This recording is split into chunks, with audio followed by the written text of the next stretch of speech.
খোদ ভারতের কাছেই নাকি তথ্য রয়েছে বা তারা আশঙ্কা করছে বাংলাদেশে আগামী 12 ফেব্রুয়ারি নির্বাচনটি নাও হতে পারে, নির্বাচন পিছিয়ে যেতে পারে। নির্বাচনের আর 25 দিনও বাকি নেই, কিন্তু নির্বাচন যত কাছে আসছে প্রশ্নটা ততই জোরালো হচ্ছে, এই নির্বাচন আদৌ হবে তো? এই অনিশ্চয়তার মধ্যেই আসে আরেকটি ঘোষণা। আগামী 23 জানুয়ারি দিল্লিতে বক্তব্য দিতে যাচ্ছেন শেখ হাসিনা। এই ঘোষণার পর থেকেই রাজনীতির উত্তাপ নতুন করে বেড়ে যায়। এ অবস্থায় বাংলাদেশের নির্বাচন নিয়ে নতুন বার্তা দিয়েছে জাতিসংঘ। আসসালামু আলাইকুম দর্শক, আজকে আপনাদেরকে দেখাতে চলেছি এমন একটি গুরুত্বপূর্ণ ভিডিও, যে ভিডিওটি দেখলে রীতিমতো অবাক হবেন। দর্শক, 12 ফেব্রুয়ারির নির্বাচন নিয়ে বড় জল্পনা, আন্তর্জাতিক মহলে আলোচনা, ডোনাল্ড ট্রাম্পের বক্তব্যের পর নির্বাচন স্থগিত হয়েছে কিনা, এ অবস্থায় জরুরি ঘোষণা দেবেন শেখ হাসিনা। দর্শক, এ বিষয়ে বিস্তারিত আলোচনা করা হয়েছে এই ভিডিওতে, তাই 1 সেকেন্ডও না টেনে পুরো ভিডিওটি দেখবেন। চ্যানেলে নতুন হলে সাবস্ক্রাইব করে রাখবেন পরবর্তী আপডেট পাওয়ার জন্য। ভিডিওতে একটি লাইক করে দেখতে থাকুন সম্পূর্ণ ভিডিওটি। জাতীয় সংসদ নির্বাচনকে কেন্দ্র করে দেশজুড়ে শুরু হয়েছে প্রার্থীদের আনুষ্ঠানিক প্রচারণা, যার প্রথম দিনেই যে কোনো ধরনের বিশৃঙ্খলা রোধ এবং জননিরাপত্তা নিশ্চিত করতে রাজধানীর মিরপুরে মোতায়েন করা হয়েছে বিজিবি। এ অবস্থায় বাংলাদেশের নির্বাচন নিয়ে নতুন বার্তা দিয়েছে জাতিসংঘ। বিস্তারিত জানাচ্ছেন শেখ ফরিদ। আগামী 12 ফেব্রুয়ারি বাংলাদেশে অনুষ্ঠিত হতে যাচ্ছে ত্রয়োদশ জাতীয় সংসদ নির্বাচন। একই দিন আবার জুলাই সনদের উপর অনুষ্ঠিত হবে গণভোট। এরই মধ্যে দেশ জুড়ে বিরাজ করছে নির্বাচনী আমেজ। আনুষ্ঠানিকভাবে শুরু হয়েছে প্রার্থীদের নির্বাচনী প্রচারণা। এমন পরিস্থিতিতে বাংলাদেশের এই সংসদ নির্বাচন আয়োজনের প্রস্তুতিকে স্বাগত জানিয়েছে জাতিসংঘ। তবে সংস্থাটি জোর দিয়ে বলেছে, নির্বাচনের জন্য এমন একটি অনুকূল পরিবেশ নিশ্চিত করা প্রয়োজন, যেখানে দেশের সব নাগরিক নির্ভয়ে ও শান্তিপূর্ণভাবে রাজনৈতিক কর্মকাণ্ডে অংশ নিতে পারেন এবং কোনো বাধা ছাড়াই নিজের মত প্রকাশ করতে পারেন। সম্প্রতি জাতিসংঘের সদর দপ্তরে আয়োজিত নিয়মিত সংবাদ সম্মেলনে এমন মন্তব্য করেন মহাসচিব আন্তোনিও গুতেরেসের উপমুখপাত্র। সংবাদ সম্মেলনে বাংলাদেশের বর্তমান পরিস্থিতি তুলে ধরে একজন সাংবাদিক প্রশ্ন করেন, বাংলাদেশে গণতন্ত্র পুনরুদ্ধারে জনগণের পাশে দাঁড়িয়েছেন জাতিসংঘ মহাসচিব। জুলাই বিপ্লবের পর বাংলাদেশ এখন নোবেলজয়ী ডক্টর মোহাম্মদ ইউনূসের নেতৃত্বে পরিচালিত হচ্ছে। এরই মধ্যে অন্তর্বর্তী সরকার জাতীয় নির্বাচন আয়োজন করতে যাচ্ছে 12 ফেব্রুয়ারি। জাতিসংঘ মহাসচিব এই নির্বাচনে এবং নির্বাচন পরবর্তী সময়ে গণতন্ত্র ও মত প্রকাশের স্বাধীনতা বজায় রাখার বিষয়ে কোনো পরামর্শ দেবেন কিনা। The interim government has scheduled the next election for 12 February. Will the Secretary General offer any advice regarding the election and the period after election to uphold democracy and freedom of speech? জবাবে ফারহান হক জানান, অবশ্যই তা নির্বাচন আয়োজনকে উৎসাহিত করবে।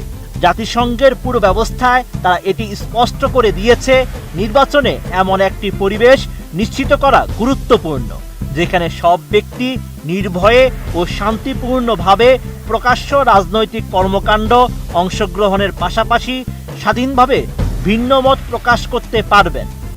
Well, certainly we encourage the elections to proceed, and we have made it clear throughout the UN system that it's vital to ensure that there's an environment for the elections in which all individuals can participate safely and peacefully in public life and freely express different views. এদিকে আসন্ন জাতীয় সংসদ নির্বাচন এবং গণভোট পর্যবেক্ষণের জন্য বাংলাদেশে 14 সদস্য বিশিষ্ট একটি পর্যবেক্ষক দল পাঠাতে যাচ্ছে কমনওয়েলথ। এই পর্যবেক্ষক দলের নেতৃত্ব দেবেন ঘানার সাবেক প্রেসিডেন্ট এইচ.ই. নানা আকুফো-আদো। তার সঙ্গে কমনওয়েলথভুক্ত বিভিন্ন দেশের রাজনীতি, আইন, গণমাধ্যম।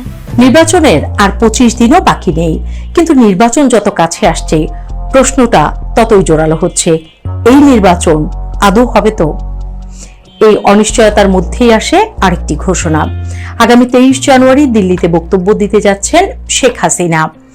এই ঘোষণার পর থেকেই রাজনীতির উত্তাপ নতুন করে বেড়ে যায়। অনেকের চোখে শেখ হাসিনার এই ভার্চুয়াল বক্তব্য যেন আগুনে ঘি ঢেলে দেওয়ার মতো। স্বাভাবিকভাবেই একের পর এক প্রশ্ন উঠছে, তিনি কি বলবেন? এটা কি শুধুই একটি বক্তব্য, নাকি নির্বাচন সামনে রেখে নতুন কোনো রাজনৈতিক চাল?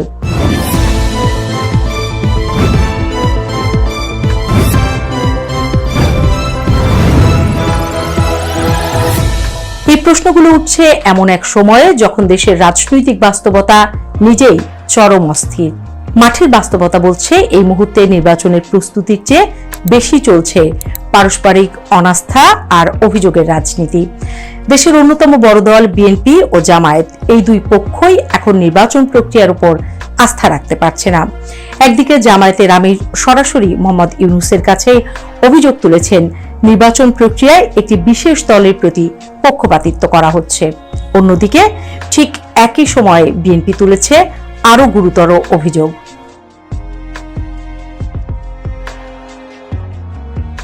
বিএনপির দাবি অনুযায়ী কয়েকটি দেশে একই ঠিকানায় একাধিক পোস্টাল ব্যালট দেওয়া হয়েছে। পোস্টাল ব্যালটে বিএনপির ধানের শীষ প্রতীকে ভাঁজ থাকার বিষয়টি স্বাভাবিক নয়। বিএনপির বক্তব্য, এই ভাঁজ কেবল একটি কারিগরি ত্রুটি নয়, এটি ভোটের গোপনীয়তা ও নিরপেক্ষতা নিয়ে প্রশ্ন তোলে। সব মিলিয়ে পাল্টাপাল্টি অভিযোগে নির্বাচন প্রক্রিয়াটাই এখন প্রশ্নের মুখে। নো ভোট নো ভোট আরেক চাপ। এই পরিস্থিতিকে আরো জটিল করে তুলেছে আরেকটি বিষয়, নো ভোট নো ভোট। এই স্লোগানকে সামনে রেখে কার্যক্রম নিষিদ্ধ থাকে। প্রিয় দর্শক, সম্পূর্ণ ভিডিওটি দেখলেন, অবশ্যই বুঝতে পেরেছেন ভিডিওটি গুরুত্বপূর্ণ ছিল। দর্শক, ফেব্রুয়ারি মাসের 12 তারিখের নির্বাচন নিয়ে দেশ জুড়ে তোলপাড় সৃষ্টি হয়েছে। আন্তর্জাতিক কিছু বক্তব্য ও রাজনৈতিক চাপের প্রেক্ষিতে নির্বাচন স্থগিত হয়েছে এমন দাবি ঘিরে তৈরি হয়েছে জল্পনা। সরকার জানিয়েছে সব সিদ্ধান্ত সংবিধান ও রাষ্ট্রীয় স্বার্থের আলোকে নেওয়া হবে। নির্বাচন নিয়ে চূড়ান্ত সিদ্ধান্ত ও পরবর্তী পদক্ষেপ সম্পর্কে আনুষ্ঠানিক ঘোষণা আসতে পারে যে কোনো সময়। দর্শক, এই ভিডিওতে যে তথ্যগুলো আপনারা পেয়েছেন এ বিষয়ে আপনাদের কি মতামত তা অবশ্যই কমেন্টে জানাবেন, এবং পরবর্তী আপডেট ভিডিওগুলো সবার আগে পেতে চ্যানেলটিকে এখনই সাবস্ক্রাইব করে রাখুন। এই মুহূর্তে বিদায় নিচ্ছি, দেখা হবে পরবর্তী কোনো ভিডিওতে। সে পর্যন্ত ভালো থাকুন, সুস্থ থাকুন। আসসালামু আলাইকুম।